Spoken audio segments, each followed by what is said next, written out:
Kenal gak sih istilah technopreneurship? Bukan genre musik techno plus kapal planner ya, tapi technopreneurship adalah istilah yang menggabungkan konsep teknologi dan kewirausahaan.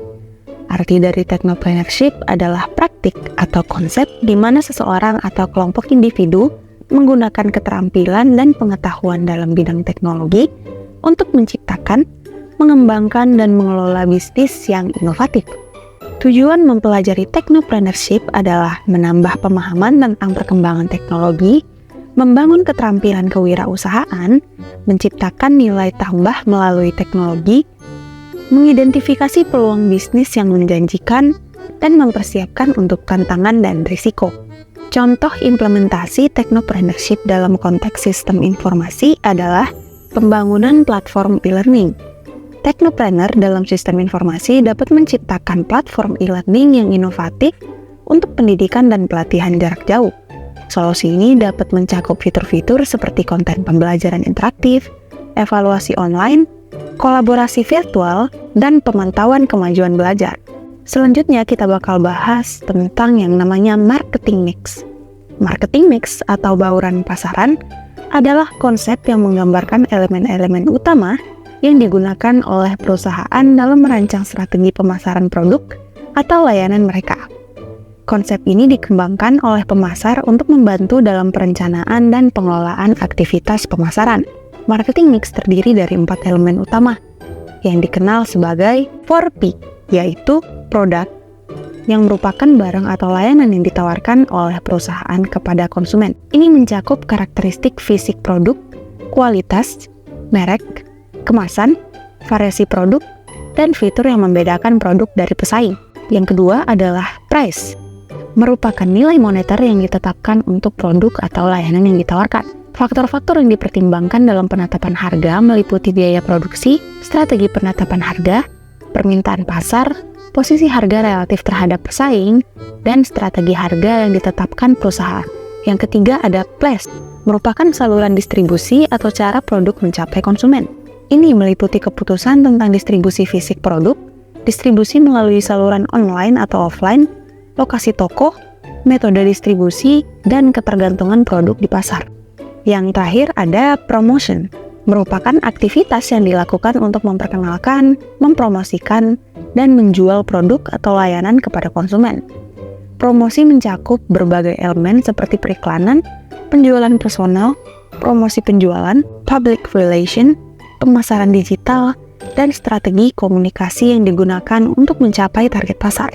Konsep marketing mix membantu pemasar dalam merancang strategi yang terintegrasi dan efektif untuk mencapai tujuan pemasaran.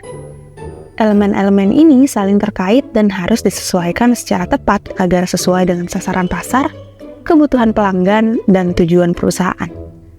Dengan memperhatikan 4P ini, perusahaan dapat mencapai posisi kompetitif yang lebih baik dan mempengaruhi keputusan pembelian konsumen. Tujuan dari marketing mix adalah mencapai tujuan pemasaran secara keseluruhan. Tapi kalau disuruh lebih detail, tujuannya adalah yang pertama, untuk direct marketing. Direct marketing merupakan sistem pemasaran interaktif. Kegiatan ini akan menggunakan berbagai platform iklan sehingga menghasilkan transaksi yang dapat diukur di satu lokasi. Kedua adalah advertising. Advertising merupakan salah satu kegiatan promosi yang penting saat melakukan marketing mix. Kegiatan ini bertujuan untuk menyebarluaskan informasi seputar produk atau jasa ke target pasar, sehingga bisnis akan mendapat lebih banyak konsumen baru. Yang terakhir ada sales promotion, yaitu merupakan strategi promosi yang dibuat untuk mendorong konsumen melakukan pembelian. Kegiatan ini biasanya akan terjadi berulang kali dan dalam waktu tertentu untuk meningkatkan angka penjualan. Contoh implementasi dari marketing mix adalah, misalkan kita punya nih merek bernama Sneaker Pro. Yang jelas produk yang akan dijual adalah sepatu. Target pasar yaitu remaja dan dewasa yang aktif dan memiliki gaya hidup aktif. Untuk harganya, Sneaker Pro menawarkan harga berkisar antara 500.000 hingga 1.500.000. Harga ini mencerminkan kualitas dan nilai yang diberikan oleh produk.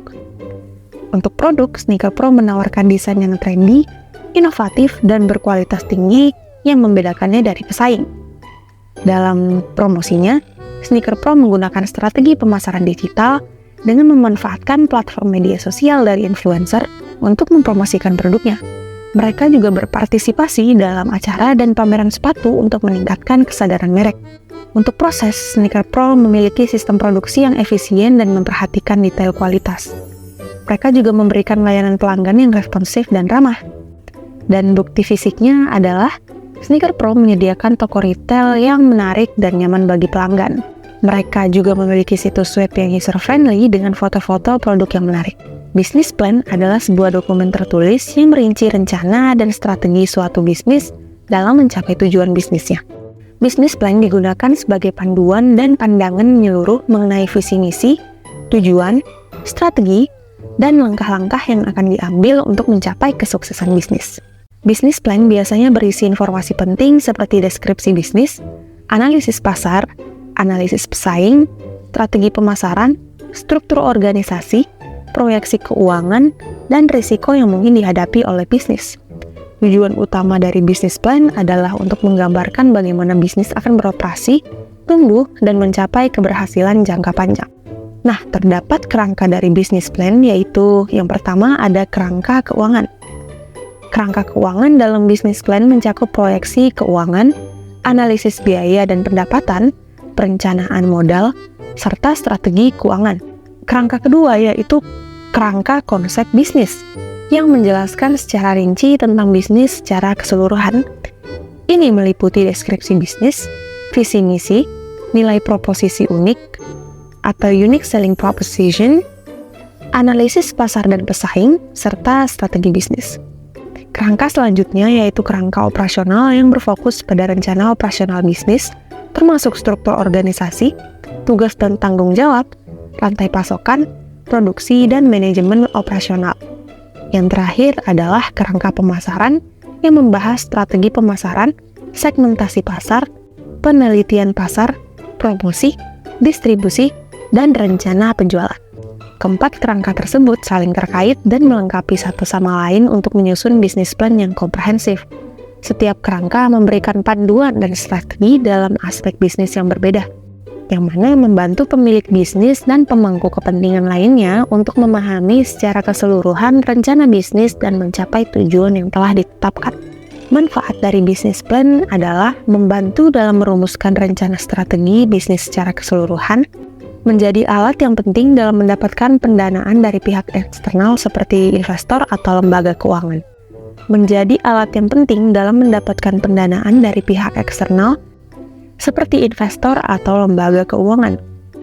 Membantu pemilik bisnis dalam pengambilan keputusan yang lebih terinformasi dan menetapkan prioritas serta mengalokasikan sumber daya dengan efektif. Menjadi alat komunikasi yang efektif untuk mengomunikasikan visi, strategi, dan rencana bisnis kepada tim internal, mitra bisnis, investor, dan pihak-pihak terkait. Memberikan kerangka kerja untuk mengukur kinerja bisnis dan mengidentifikasi pencapaian target.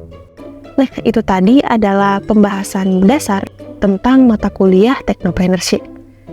Selama 1 semester, mata kuliah ini mengenalkan kepada awam seperti saya terkait apa itu Technopreneurship. Terus juga dari sini saya mulai memahami bahwa bikin usaha yang melibatkan teknologi itu sebenarnya banyak yang perlu diperhatikan. Seperti business plan dan marketing mix yang sudah kita bahas tadi. Dari sini, jika kedepannya saya ingin membangun usaha, tinggal mengulik lebih dalam karena basic ilmunya udah ada nih. Dan untuk Pak Putut yang sudah mengajarkan tentang Technopreneurship, terima kasih Pak. Bismillah, ilmu yang Bapak sharing ke kami bakal melekat di ingatan kamu.